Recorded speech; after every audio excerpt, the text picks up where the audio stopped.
We have over 100 million working age Americans who are no longer in the labor market. But I'm sure a lot of the people there are just discouraged workers. You know, you don't count. If you've basically given up looking for a job because you don't think there's a job out there that you're qualified for at a wage that, makes sense for you to take the job, after a year, you don't count even in the U6 number, which includes discouraged workers and people who are only working part-time but would prefer to work full-time and who are still looking for full-time employment but can't find it.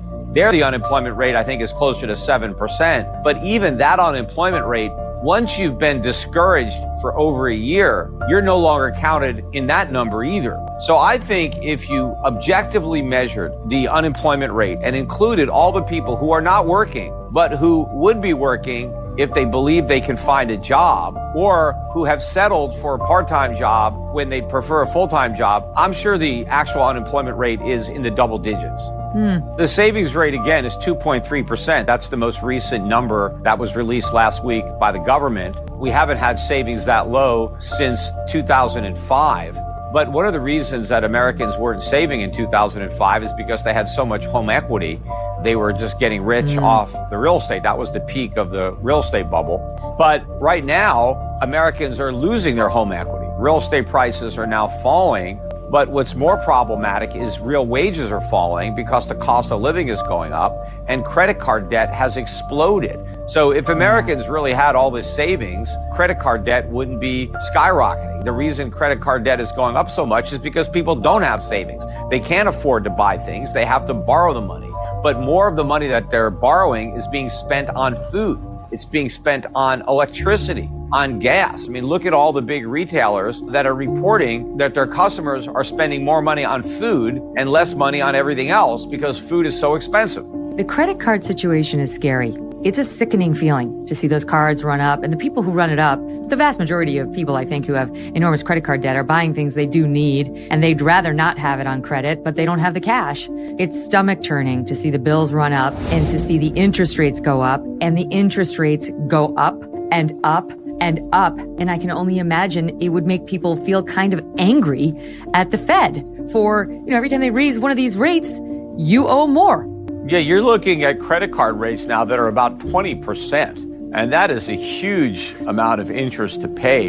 And, I think a lot of people today have a lot more consumer debt than just their credit card debt, because over the last few years, a lot of these buy now, pay later companies have come into existence. People are using those companies to buy stuff without money, but it doesn't show up in the credit card numbers because it's not credit card debt, but it's still debt that the consumer is obligated to repay. Is there some credit card default crisis that is the mirror image of the housing crisis? You referenced 2005 and going into the 2008 collapse. What's going to happen with all that credit card debt? Yeah, the credit card debt is non-secure. If you don't pay it, the credit card company, they can't come after your assets. They can't put a lien on your house or try to go after your IRA. The debt is very difficult to collect if the person doesn't have any money. It's also dischargeable in bankruptcy. We haven't seen a big spike up in credit card delinquencies, but I think that's coming in 2023. And what also happens with credit card debt is once somebody with credit card debt recognizes that they can't pay it back and they've decided they're not going to pay it back or that they're going to file for bankruptcy, what they will do before is max out their credit cards. They'll just borrow as much money as they can because whatever they're buying, they're getting for free, right? So if you're planning on going bankrupt and you have $50,000 worth of credit card debt, but you still have another $50,000 that you can borrow, well, you're going to do it. You're going to go out and spend the other $50,000 and buy as much stuff as you can. Because when you go bankrupt, you don't have to return that stuff. If you go out and you buy a bunch of clothes and some consumer electronics or take a vacation, and then you file for bankruptcy, you don't have to give any of that stuff back. And it makes sense that before you file for bankruptcy to buy as much as you can. Because once you declare bankruptcy, you're not going to get any new credit cards for a while. So you might as well buy everything you can before you go bankrupt. So you get that moral hazard that's going to accelerate the losses for the banks that are issuing the credit. Explain to me why there are these predictions by you, by Jamie Dimon, of others, of an impending recession when the Fed is doing everything it can to prevent that. And we're seeing layoffs at companies. Is it not going according to plan? I'm not even sure they have a plan, but I think we're already in a recession, and the rate increases are partially responsible for that. I think the recession is going to get a lot worse. Now, they should be. They should already have raised them a lot more than they have. The problem was they never should have cut them. That was the mistake. Yeah. It was cutting rates. Raising them back up is really just an acknowledgement of that mistake. But what happens is when the Fed raises rates, it uncovers all of the problems that it created when it reduced rates. Because when it slashed interest rates to zero, it inflated a bubble economy, and it inflated it with inflation. Quantitative easing was inflation. It's just another word to describe inflation. It's just that a lot of people don't realize that it is inflation because inflation has a bad connotation to it.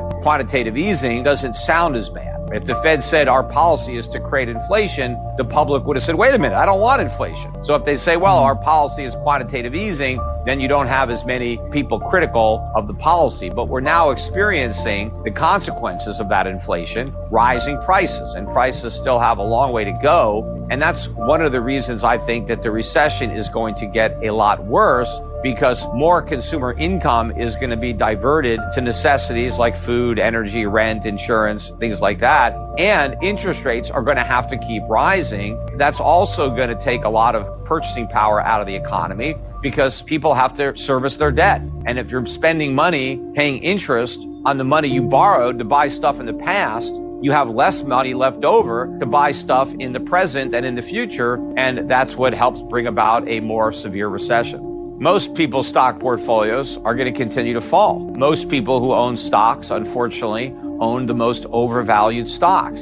Big tech, for example, those are the stocks that went up the most because interest rates were zero and people thought that inflation would be low forever. Well, now that interest rates are not zero and inflation is here and getting worse, those stock valuations are coming down. I think they still have a long way to fall. Most people will lose money in the stock market. I think they'll fare even worse in the bond market. Even though yields are higher now on bonds, they're not nearly high enough to offset inflation. People are going to lose a lot in bonds. So they have to start thinking outside the box and look towards alternative types of investing. You can still invest in stocks, but you can't invest in the indexes that are so dominated by overpriced tech names. You have to be more discriminating in the stocks you buy. You have to select the stocks based on value and dividend yield and just build your own portfolio rather than just, buying these indexes. And I think the best values are had abroad. I think the highest dividend yields are outside the US. And I think that also gives you the benefit of a hedge against what I believe is going to be a very weak US dollar. The dollar is up on the year, but it's losing those gains rapidly. But I think over the next several years, we're going to see a very weak dollar as the markets come to terms with the reality that inflation is not only going to get higher, but it's here to stay. It's not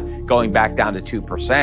And that's going to result in a run on the dollar, I think, and on U.S. dollar-denominated assets, especially when the Federal Reserve actually has to go back to quantitative easing, which is creating more inflation because the economy gets so bad that it actually turns into a financial crisis.